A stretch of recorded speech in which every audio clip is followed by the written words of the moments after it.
Hi everyone, welcome to my channel. Please don't forget to subscribe, like, and share my channel. That will motivate me to create more such videos. And with that, let's move on to today's topic. So, if you are following my channel, you might have noticed that in the past I have created a lot of videos like how do we fuzz a simple C program using AFL on Linux or on Windows using WinAFL, or how do we use Home Fuzz and LickFuzzer, etc. So there are many people they requested me to create a video which explain how do we write harness for a Windows DLL.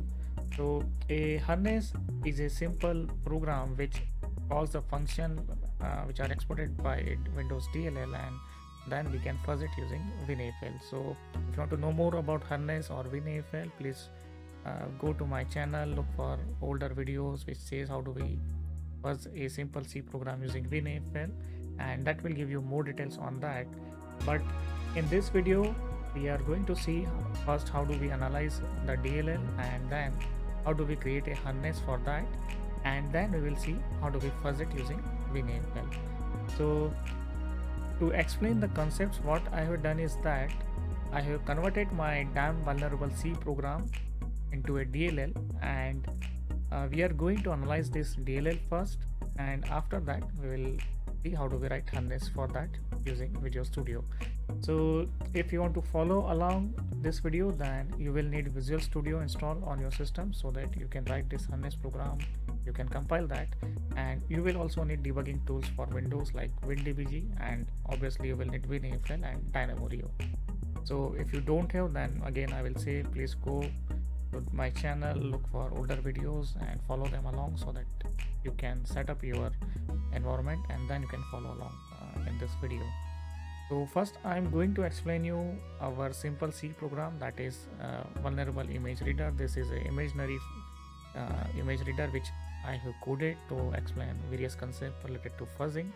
And if you see, this is the source code, and it contains a very simple structure over here, which is our imaginary image file, and it contains header which is of type character, and its size is of 4 bytes. Then it contains image width and image height, which is both of type integer, and it contains some data which is of 10 bytes and it is of type character again. And if you see, we'll notice that it contains a very simple main function which expects two standard argument argc, argv. And then what it does is that when you run this program, it takes the first argument and it will call this process image function. So now let's go ahead and see what this process image function does. So here is the process image function, and you will see that it actually expects one parameter which is file name.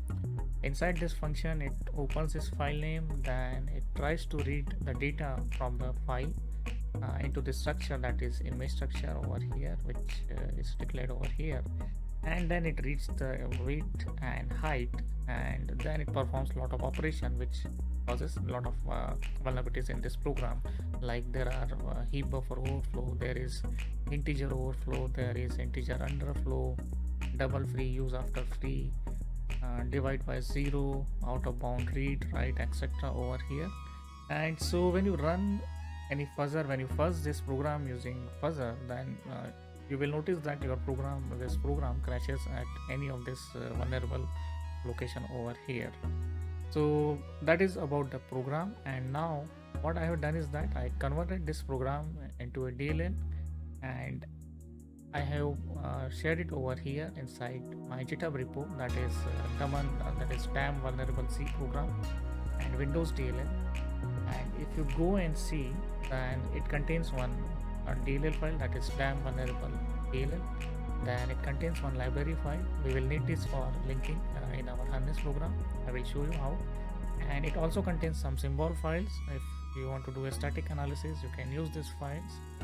And it contains one header file, that is damn vulnerable header.h. So if you see this header file, it's a very small file, and it basically contains the definition for the exported function of our DLL file, and So right now it only exports one function, that is process image function, and like I mentioned that I have converted our DAM vulnerable C program into a DLL. So this DLL simply contains this process image function which expects a file name argument, and then it does all the operation. It takes width and height, and then it will do all the calculation, and if you fuzz it you will find that this DLL crashes somewhere. You will also notice that there is one process image init initialization function, but I have not yet implemented in the DLL. So what I plan is that there are many DLLs which have a complex calling hierarchy. I mean, you need to call multiple function in case you want to do some file processing operation. So I plan to explain that in later videos, but in this video, just to keep things simple, I have created this simple function, and it expects a file name as parameter, and when you give this file name you will be simply able to call this function, and it should work.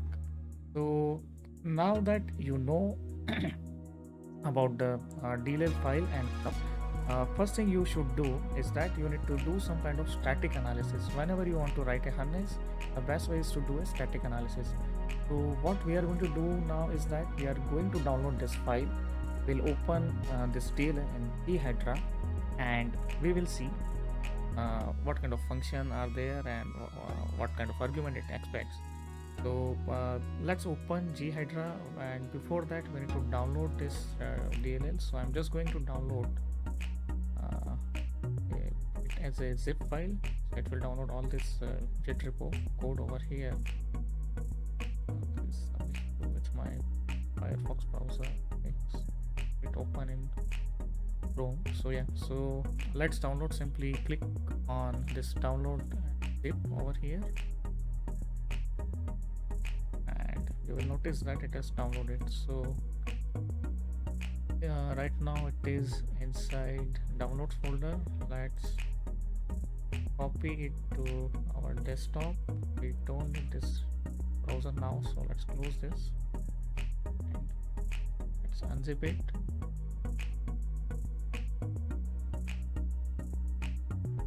So if you go inside the Windows DLL folder, you will notice that it contains our DLL and our header file.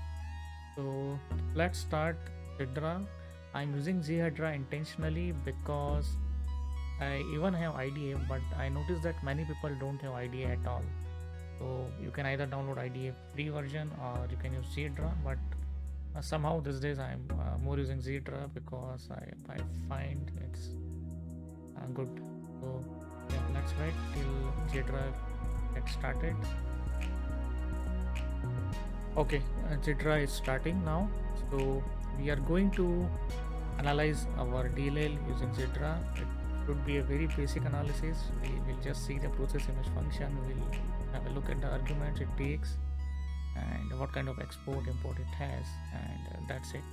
But in real life software, when you want to fuzz any Windows DLL, say GDI32 or anything else, then you probably need to do more analysis. Like you need to do some patch diffing if you want to notice what are the functions which are fixed. So I again plan to do some video on patch diffing later on, but right now I am keeping things simple because many of the viewers don't have much background on this stuff. So I thought it's a good idea to keep it very simple rather than making it extremely complex. And so in GHydra I'm going to create a new project, and it is a non-shared project. It is let's keep it in our vulnerable Windows DLL folder as well, and we will name it as vulnerable DLL. Let's name it DAM vulnerable DLL. And okay, now we have created a new project. We need to add our file, so I will simply drag our DLL over here, and it will take some time. Okay, and so it is a portable executable. Just click on OK.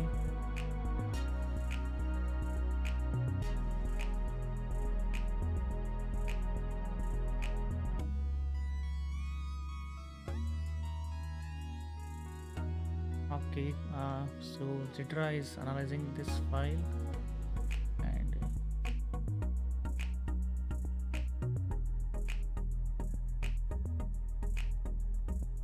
okay, has imported the file, and let's click on this code browser and see.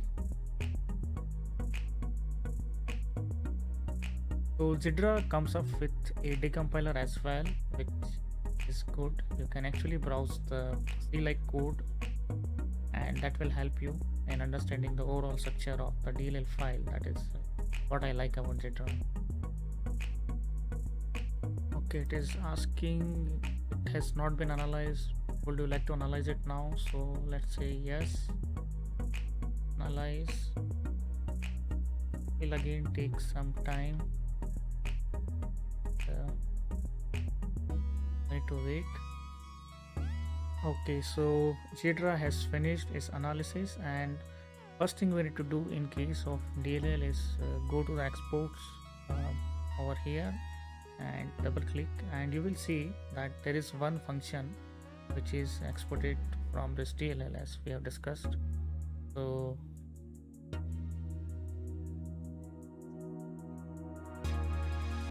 you can notice that this function is somewhere over here, and so we need to go to this function, and yeah, so you can see that this is the process image function over here, and it has a lot of local variable. Since we already have the source code, we can actually correlate with that, but just for time being, imagine that you don't have any source code, and you are just looking at the assembly code or the decompiled code over here.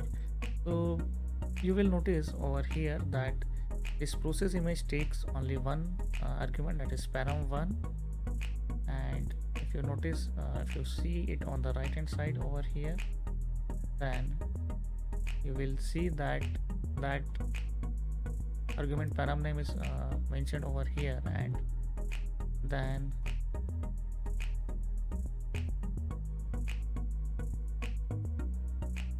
over here you will notice that file open call is being called over here. So it is opening this file over here, and then it is trying to read the data from the file, and then it is entering inside one while loop, and then it is allocating some memory, doing some mem copy over here, all this thing it is doing over here, and yeah, so that is what it is doing. And so you can simply say that this function expects one file name, and it opens this file, and it does a lot of operation on that. And yeah, so it's pretty simple over here. I don't see much complex code. Yeah, and so there are a lot of malloc, mem copy calls over here. There are a lot of local variable. You will notice at PV stack over here, something like this. You will notice over here. So see the assembly code over here.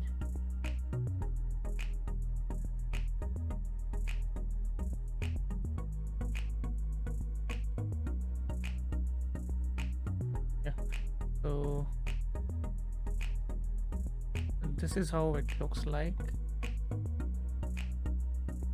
So it's very simple over here. I don't see any other issue. The only thing to know over here is that there is only one function which is exported from this DLL, and this exported function, that is process image, it expects one character pointer that is actually a file name, and later on inside this function what it does is that it opens this file name, it opens this file over here, and it reads some data, then it tries to read this data in the some structure. So that structure we are not able to see it over here now. It should be something like this over here. There is a 16 byte data, there is a image width, height, and there is some 4 bytes over here. So I will cover that in next video because it will become too complex.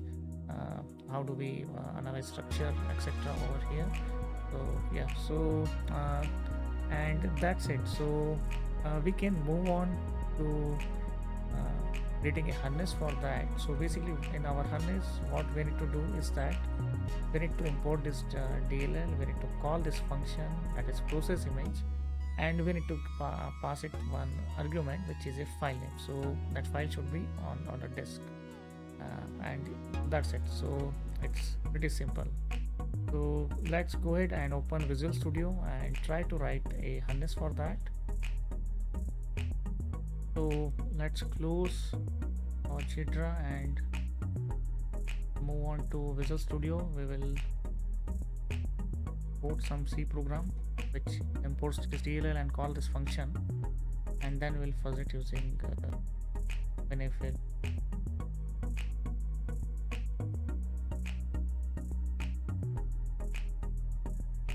So when you open Visual Studio, you need to create a new project, and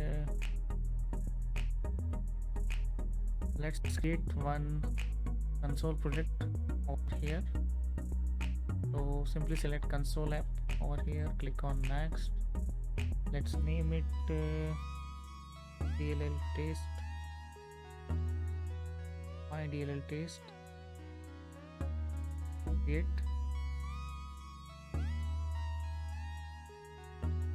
My DLL test 1 because I already have one such project.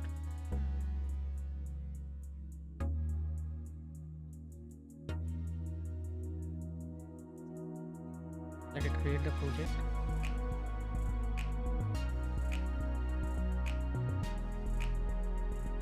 As you can see, it has automatically created one source file over here. It contains simple code which simply prints hello world over here. Now what we need to do is that we need to copy our DLL, vulnerable DLL, inside the project folder, so that we can simply import our DLL or DLL function. Otherwise it keeps searching it, and if we don't find, then it will give some linker or maybe some compiler error. So since this is a very simple DLL, what we can do is that we can simply copy the header file and our DLL and library file which comes with this. We can simply copy it to the our project folder. So let's copy this DLL, this lib, and this header file inside our project location. So in my case it is a research on, and then there is my DLL test 1. So I will simply open this location. So this is the location where my project file are stored. I'm simply going to copy that DLL and all the header and lib file over here. So I will just copy it and I will paste it over here. You will notice that I just copy pasted 3 files. First one is our damn vulnerable DLL, second one is the lib file, and third one is the header file. And now we need to import this DLL in our project. So for that, go to your Solution Explorer, right click on your project name, and then click on Properties. And here you need to give the linker path over here, additional dependency over here. So if you go to linker and click on input, you will see that there is additional dependency part over here, option over here. Just click on that and click on edit, and then you need to write your file name over here. So that is the lib file name over here, and that is this one, that is damn vulnerable DLL.lib. Just copy the name and paste it over here, and you will notice that it comes over here.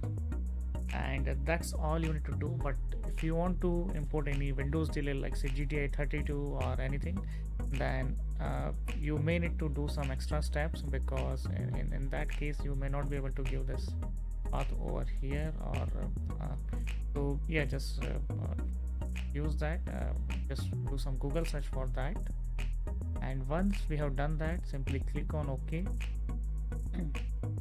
Now next thing you need to do is that we need to include our header file. So let's include our header file, that is include, and here we need to give this header file name, that is temp vulnerable header. So this header file contains all the exported function definition, so you can simply copy paste it over here, and that's it. And now what will happen, you can simply call process image function. So as soon as you write process image, you will notice that comes in your auto box, and it expects one argument. So right now our main doesn't take any argument, let's convert it. So we will use int arg b at pointer arg b, and we will pass our first argument over here, that is arg b and 1, and let's remove this. Or in fact what we can do is that we can see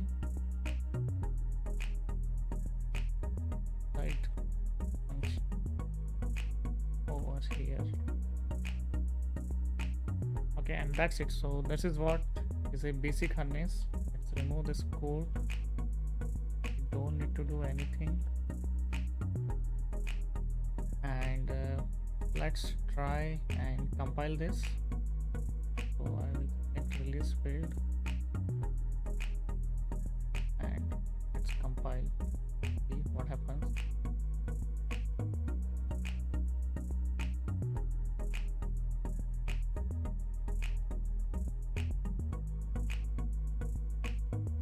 And so you will notice that our compilation has been successful.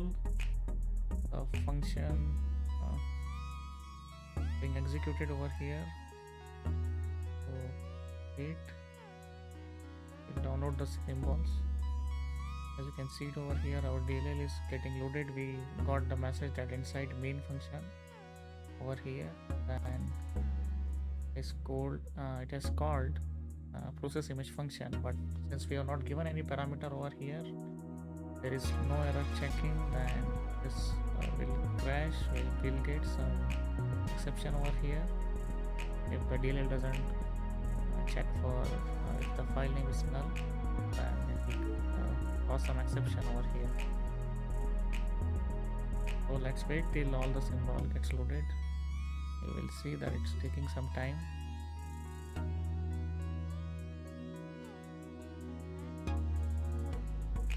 And you will see that it gives a message that is debug assertion failed.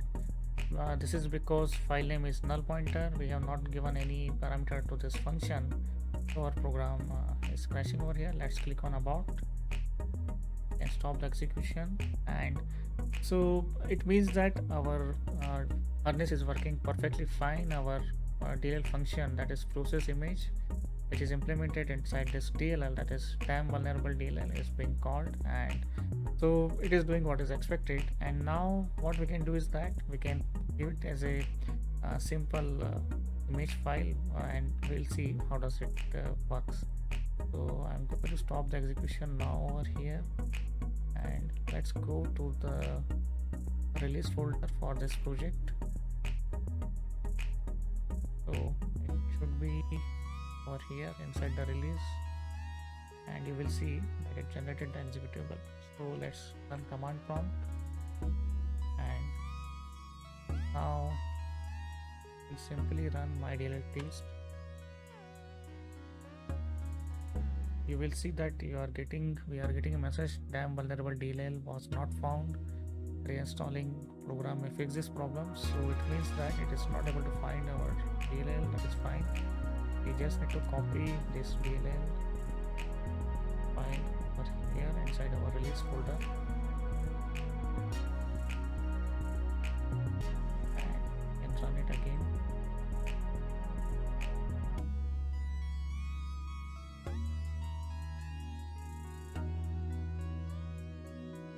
So you can see that again we are getting this message inside main function, and then since we have not passed any parameter, it is giving debug assertion failed. So now let's create one sample test file. Just right click, new text document, let's name it one.img, and inside that let's write some simple string, say hello or something.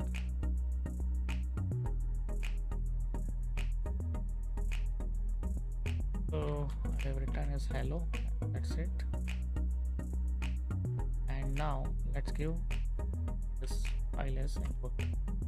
So you can see that it is able to execute our function. It is printing header with height and data, but it is not printing any value. That is because the file name is too short. The file contents are too small, and the while loop is getting executed over here. So let's add some more data to the file, then we will see. So let's say add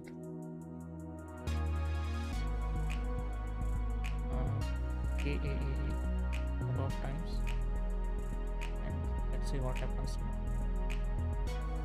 So it is, you can see it has displayed our header width and height, plus the program is crashed because this width and height it may cause some integer overflow, and so that is where our program is crashing over here.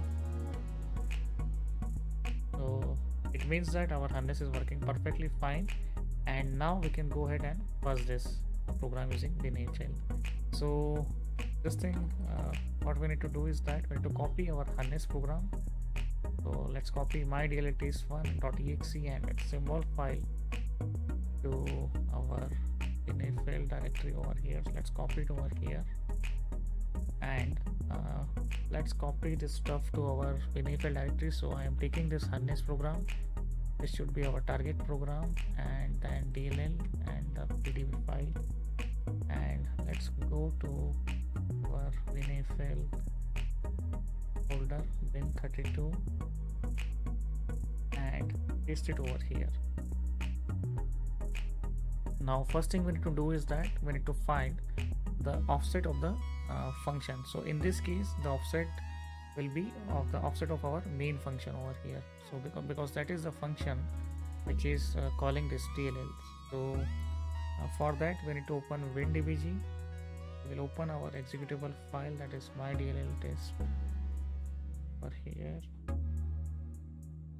dltest1.exe. I have a debug build over here. We get release build on Visual Studio. Okay, so looks like I had the debug build of this non-vulnerable DLL, so I have changed it to the release build.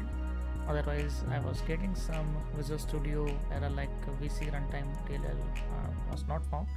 So I have changed it to the release build, and now let's go ahead and open this mydltest1 inside WinDBG, because we need to find the offset of the main function.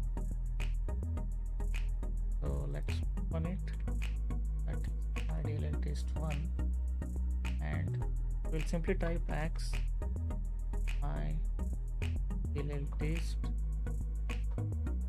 and in.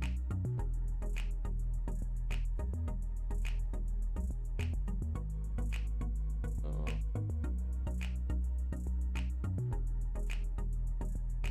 you will notice that the offset of the main function is 1000, and if you click over here you will see that it is 1000. Now this is the offset, so this is what we need to use as target offset for our WinAFL when you want to fuzz this program. And if you are wondering what is target offset and what I am talking about, then I will again suggest you to go through my previous WinAFL videos, and that will give you a better idea of what are the command line option we need to give to WinAFL when you want to fuzzy program.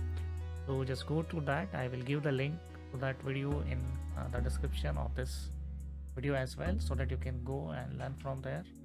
And so this is the offset which we need to use, and the command line for that will be standard, as you can see. So this is the command line, that is afl first.exe I input folder, which contains our seed file O, that is our output folder, which contains the output data from WinAFL like crashes or hangs or anything else. Then T is timeout, and then -d, that is the path to your DynamoRio bin32 or bin64 directory. Then dash dash coverage module. So in this case we will be giving it as a damn vulnerable dll.dll. So coverage module is the module which contains the function which you want to fuzz. In our case, the process image function which you want to first recite in this DLL. So we'll give this. Then target module is DLL test. So it should be my DLL test 1. So let's change it and see. So target module is a module which actually calls your DLL which you want to fuzz. So in this case it is my DLL test 1. Target offset is the offset of the function which calls the function from the vulnerable DLL. In this case we don't have any function, it is simply main function as you have seen in the code. And then fuzz iteration, so this is the number of times when AFL will fuzz this program before killing the process and launching a new process. This is 5000. So this is because of in-memory fuzzing. And then there is a call convention. This is this call. It can be anything, this call, std call, depends on your Visual Studio configuration, but by default it will be this call. And then an arg, so this is number of argument your function takes. So in our case this main function will simply take one argument, that is the file name, and then coverage type age. It can be block as well, but age is better. And then again dash dash your executable file name and @@.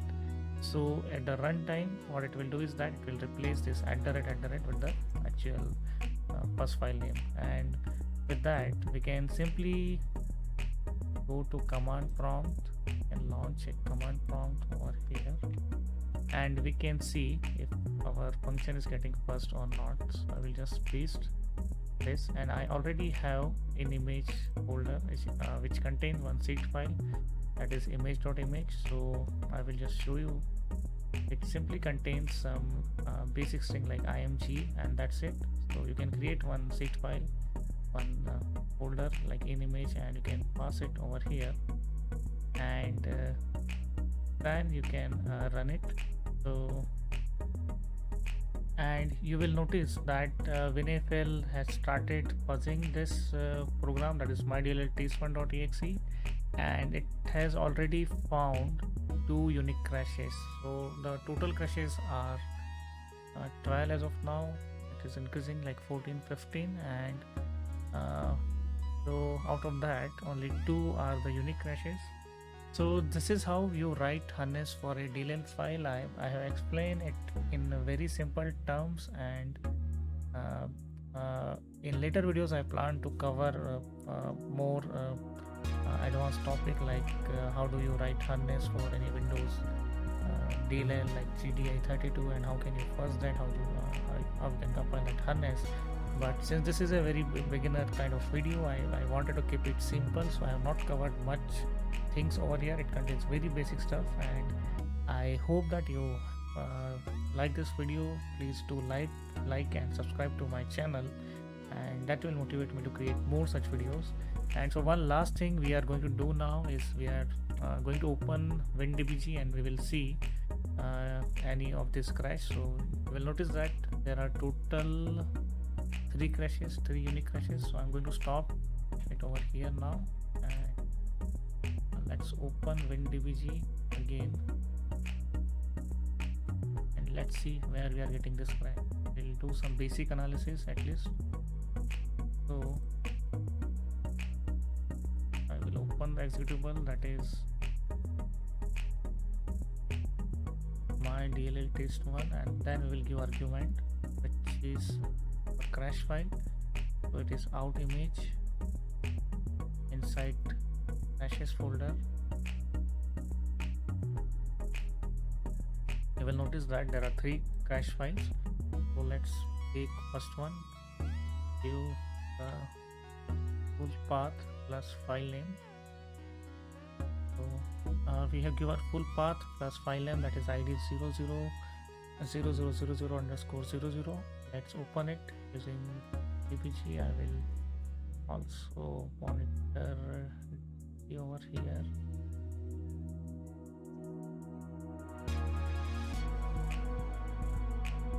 Trying to undock it. Memory as well.